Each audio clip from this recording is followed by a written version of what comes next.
राम राम भावांनो. तर काय माहिती का, आज रातचाच ब्लॉक आहे बा. कारण की आम्ही सगळेजण रातच्या टायमाला काय हिंडत असतो.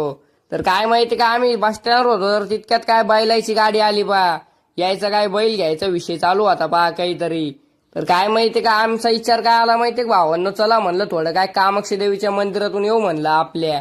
तर आम्ही सगळेजण काय कामाक्षी देवीच्या मंदिरात निघालो बा मस्त आहे.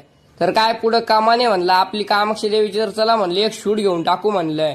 आणि सरळ काय आत निघालो. तर काय इथं मस्त आपले कार्तिक भाई आणि काय सचिन दादा चालू लागले बा. तर जीवन आम्ही काय माग होतो मस्त ओके मध्ये. तर काय इथं तितक्यात काय आपल्याला नान्या भाई दिसला बा. नान्या भाई तर सगळ्याचीच मजा घेतो. इथं नान्या भाईची मजा घेणं चालू होती. नान्या भाईची पोरं घेऊ लागली. तर काय माहिती का, आम्ही सरळ देवीचं दर्शन करायला आलो सगळेजण. तर देवीच्या मंदिरात काय सध्या सामसुमी तर कसं काय ओके मध्ये दर्शन होतं बा. कामाक्षी देवी डायरेक्ट विशेषनी म्हणजे आपली आई समजून टाका. तर काय मस्त ओके